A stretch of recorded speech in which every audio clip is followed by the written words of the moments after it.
Questions? Rich?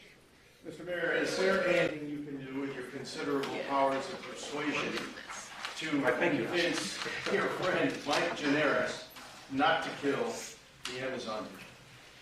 Okay, let's start with the underlying reality. It's 25,000 jobs minimum for the people in New York City, and I think the people in New York City know that and want these jobs. Particularly people in Queens want these jobs. So that's the most important thing here. I'm not an expert on the state process. My understanding is that the governor ultimately determines the composition of the board in question. But I'm going to be in a dialogue with elected officials who have concerns, and I'm going to emphasize to them that what we are gaining here as a city is what matters. There are other issues people are raising that are very important, and I honor those issues. I want to see for sure Amazon workers unionized. I want to see the maximum community benefits for Queens, for the surrounding community. Those are real issues. But what we have to make sure is whatever else we're doing, that we keep these very valuable jobs. Yes? Over the past week, CBS2 has Sorry. You missed the eloquence of my answer. Could you hear it okay, Rich? Could you hear it okay? Okay, thank you. Go ahead.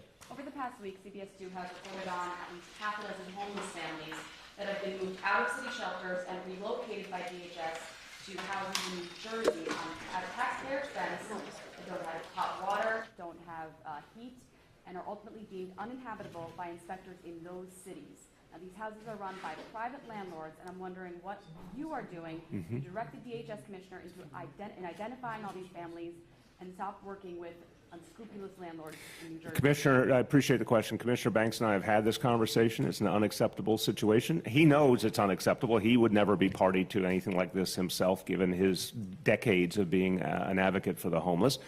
When we learned that that was happening, we moved to stop it. It's not acceptable.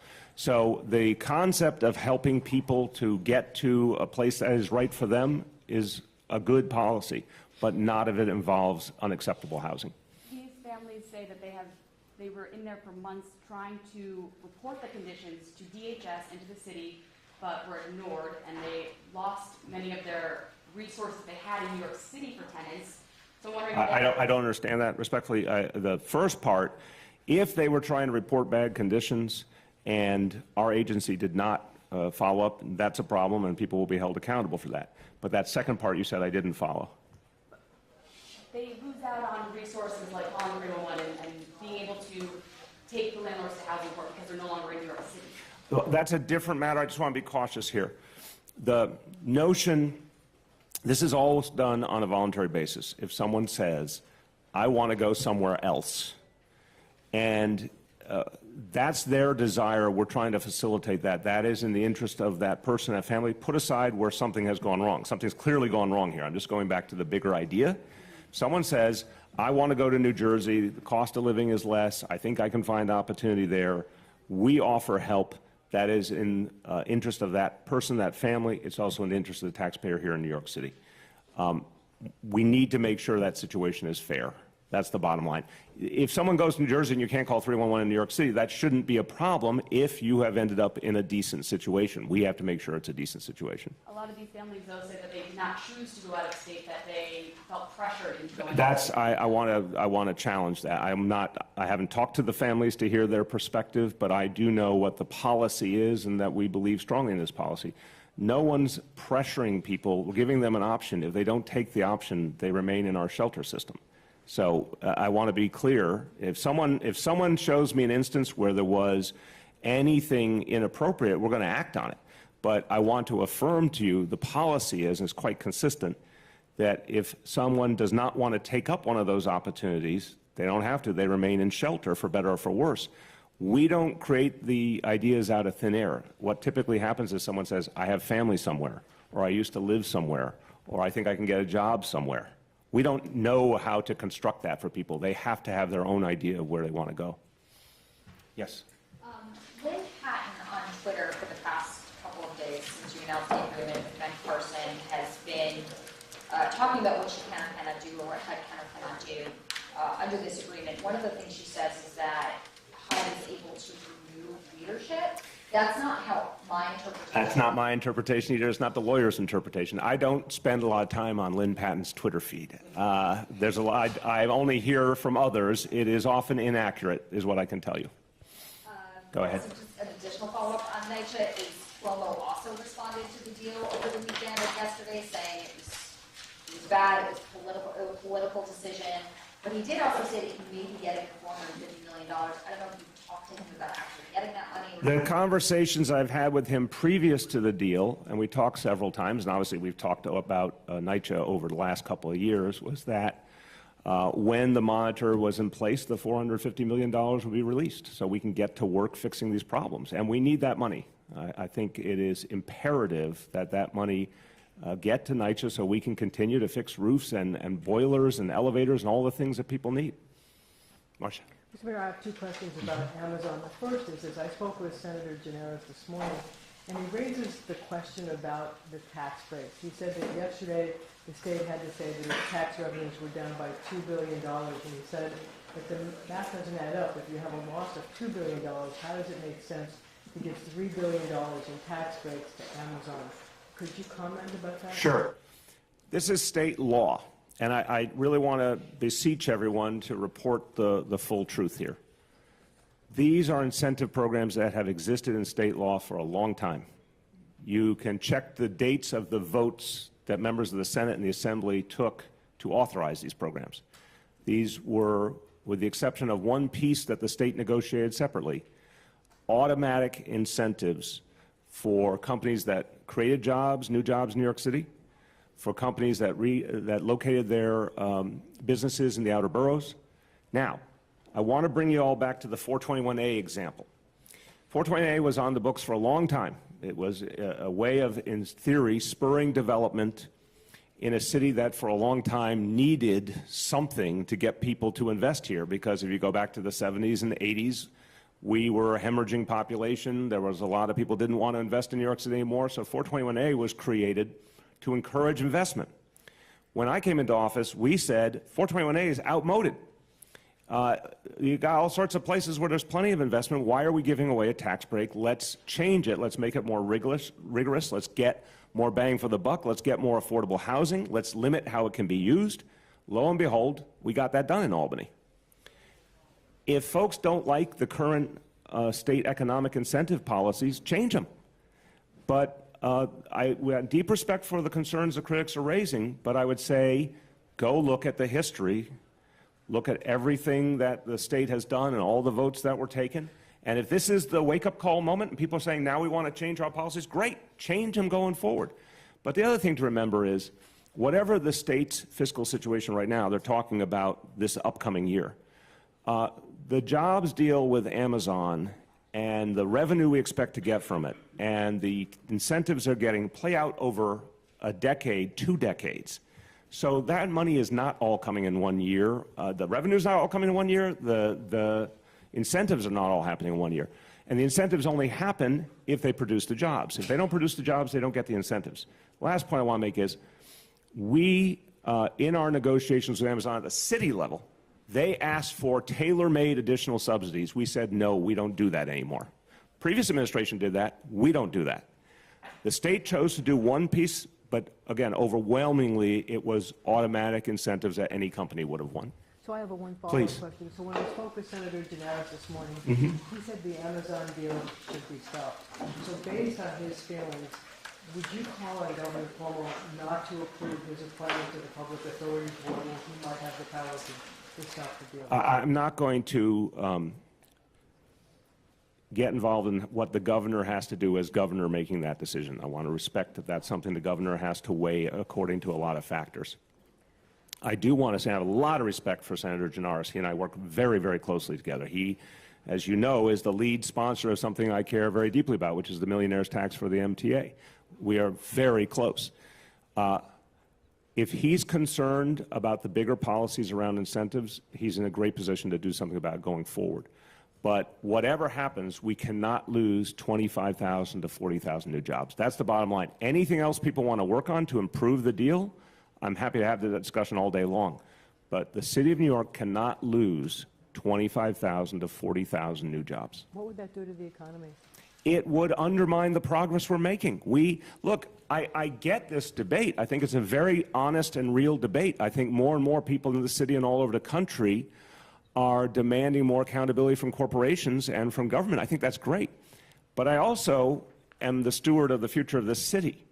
And that decision was not only a vote of confidence in New York City by a major corporation, it is going to help us to secure the future of our economy. It's going to help us to build our technology sector, which is our bulwark for the future. We all know that the finance sector, which this city depended on for a long time, is going through many, many changes. The Wall Street of yesterday doesn't exist anymore. It's a new reality. The growth is in the tech community. We must be an international tech capital. I'm speaking as a New York City patriot. We must be an international tech capital. This is the way we defend the future of this city. And so we have to ensure that these jobs come to New York City. It's not just about think about the 25,000 families that are going to benefit from these jobs, who, again, I keep saying these are going to be CUNY grads, these are going to be everyday New Yorkers who want to be in the tech community. I've talked to a lot of them. I've talked to parents who want their kids to get those jobs. But it's what it's going to do for our larger technology community, which right now, because of this deal, I think we could be picking up another 100,000 or more jobs in the rest of the tech community, and we need them. Yes? Staying on Amazon, is there a reason your administration only focused on securing an arrangement with 32BJ and Amazon and apparently decided not to try to secure similar union access? No, I respect the question, but I want to correct you. There were two elements related to the headquarters. Again, let's separate the headquarters site from the distribution center that they have out in Staten Island. This deal was, of course, about the headquarters site. We said it's very important to have unionized labor in the building services on site, and it's very important to have unionized labor in the construction of any new buildings or rehab of any buildings. And that deal was also made with the Building Trades Council. So it's not just one, it was two very important elements, but they were all about the headquarters site itself. But there are a lot of white-collar professional unions here in the city. And when the city has its point of leverage, we're offering you $2.5 billion, albeit if you apply guaranteed tax incentives plus another $500 million in state subsidies. Neither. Again, I'm sorry to interrupt. The city did not provide any specific tailor-made subsidies. I said this the day of, and I've said it 100 times since. State subsidies. Okay, I just want to make sure we're clear. So at that point where you guys have some leverage, the city and state are making an offer, most of which is guaranteed under existing law, but not everyone applies for it. You guys could have said, we want neutrality for all of the white-collar workers who might be interested in unionizing their workplaces. There's a big white-collar unionization. We did not believe. No, it's very straightforward. I want to be. I know you all like scrupulous bluntness, so I want you to hear it straight from the months and months of negotiation. I'm being real with you. This is a company that had a lot of places it could have gone. We had a whole set of clear bottom lines. We were not going to do tailor-made subsidies. We were going to be very clear about the site itself and wanting labor participation on the site. But if we said, we disagree with your broader policy on labor, which is not just about New York City, it is their policy in general, which I disagree with fundamentally. I disagree with a lot of American corporations on this. We said, you have to change your policy on labor or else don't come here. I think that would have been a huge mistake. I think, first of all, we would have lost the jobs. I think, second of all, we would have lost the opportunity to get them here and then have an impact on them. And I was mindful strategically of the fact that Amazon felt a tremendous amount of pressure nationally and gave in on the $15 minimum wage before we got to this deal. Having watched that scenario, I felt strongly if they came here, the pressure to unionize deeply would win the day. That was my thinking. Yes? Are you worried, sticking with Amazon, are you now worried that this deal could in fact fall through? You get a scale of 1 to 10, how much? I don't have a scale of 1 to 10, but I'd say I don't think, in the end, there's a lot of public servants who want to be responsible for losing 25,000 to 40,000 jobs. I think there's a lot of people who like to go to rallies, and there's a lot of people who like to offer critiques, And I think there's some bigger, real issues here that should be dealt with going forward. But I don't think there's a lot of people who want to lose 25 to 40,000 jobs and then have to answer to their constituents. No, I'm making it, I don't know how you interpreted it that way. Let me try again. I am saying I respect that there's a public debate.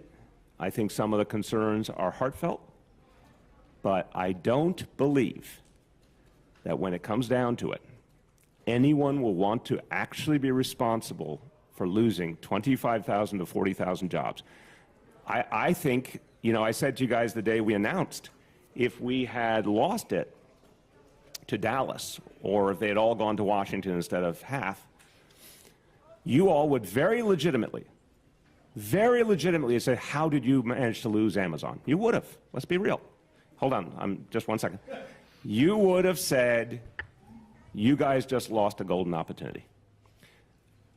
And you would have had every right to, and I think a majority of New Yorkers would have been right there with you.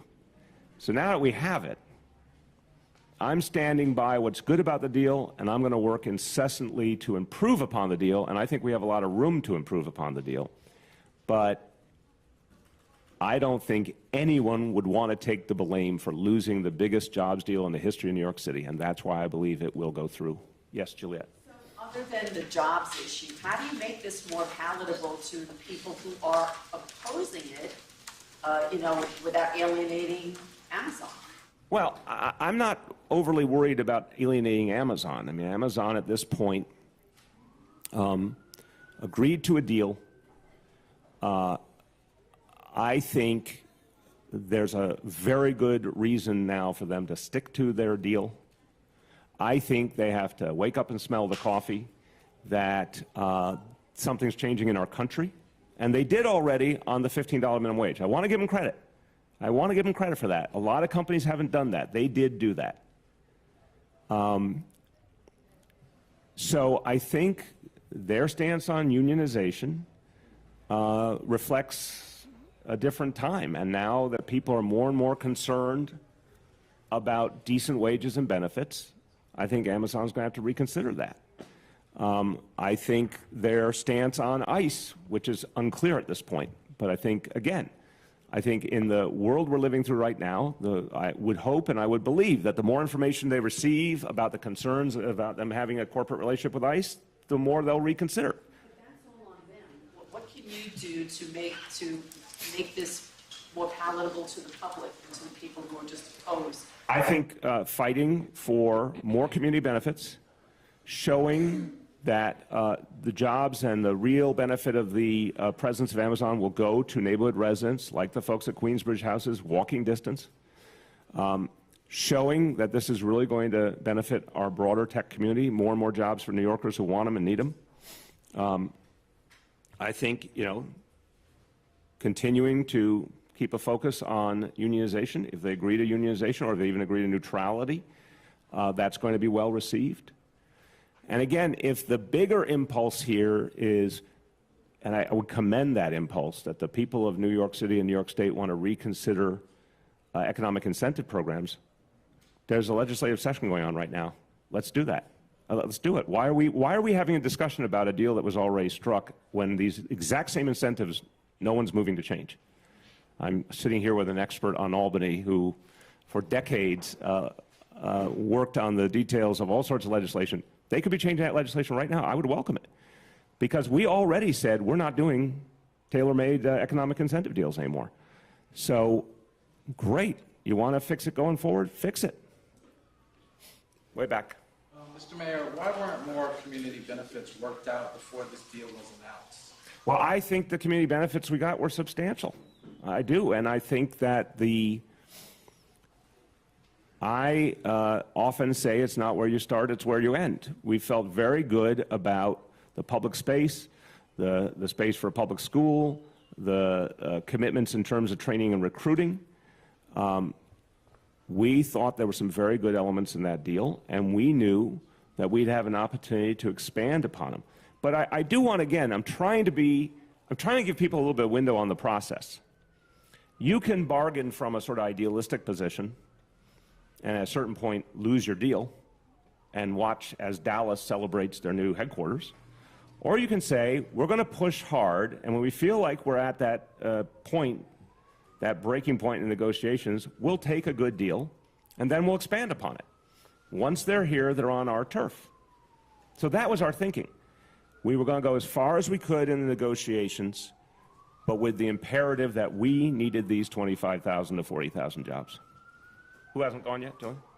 Mayor, on a completely different note, the Department of Health has begun embargoing food items that contain CBD, which is a non-psychoactive compound found in marijuana that's been put into like cocktails and lattes at Gregory's, the coffee chain.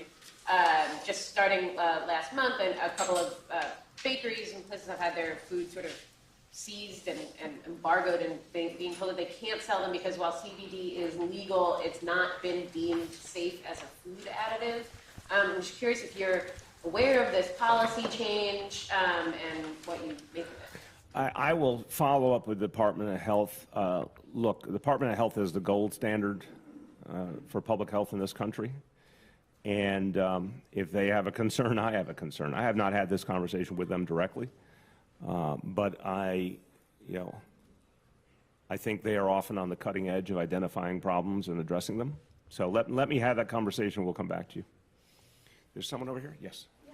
Going back to Amazon, Mike Bloomberg has questioned the tax breaks that Amazon needed for Central New York too. He said it again today at Nevada Cover at Politico. I'm curious if you can respond to this critique. I have rarely heard something so ironic. Here's a charter member of the 1% who has gotten a lot of his wealth through favorable government policies, like a very low tax rate for the rich compared to what it used to be. And he's criticizing an economic development deal. I find that unusual. And look, this administration, as I said, we ended the practice of tailor-made incentive deals. We don't believe in them. Obviously, Mike Bloomberg has a very generous view towards corporate America. He famously went to console Goldman Sachs the day that one of their employees wrote a critical op-ed.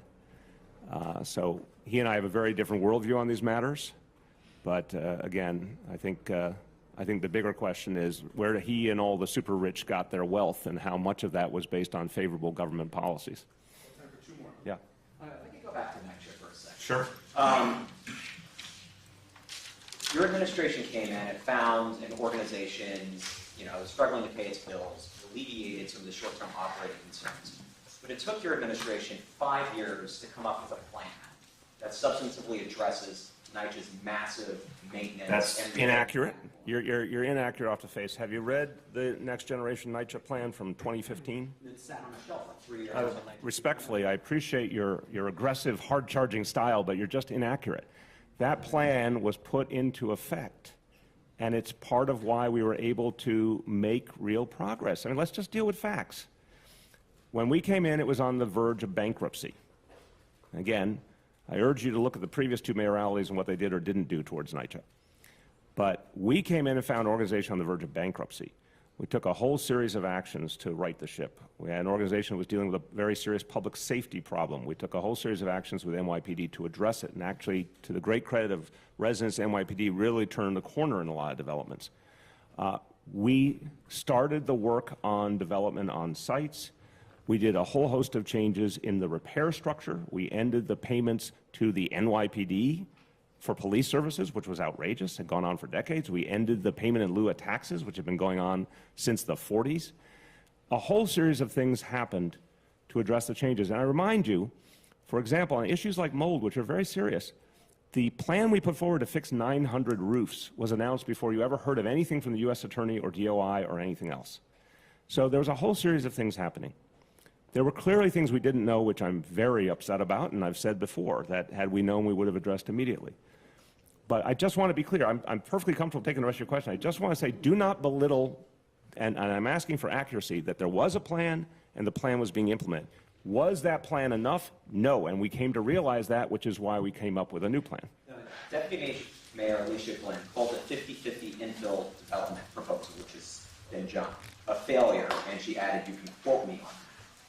Over the 5-year period between when Next Gen NYCHA came out and when NYCHA 2.0 came out, the organization's maintenance needs ballooned from rebuilding needs basically ballooned from 17 billion, give or take, to 32 billion, give or take.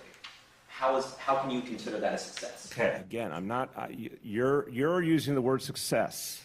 No one can say, oh, look at the situation of public housing, which has been disinvested in for decades, primarily by the federal government, but also by the state and city government, and call it a success. No one's saying that. I'm saying you started your sentence by saying there was no plan and the plan wasn't implemented. Both those statements are false. There was a plan, the plan was being implemented, it was having an effect. It was clear that when the estimate went from 17 billion, which is the one we started with, and that was based on the HUD standards, to 32 billion, that was not us sitting around and saying, hey, how do we get from 17 billion to 32 billion? That was an aging housing stock going through lots and lots of trouble with no substantial additional support from the federal or state government. We tried to get state support, as you know.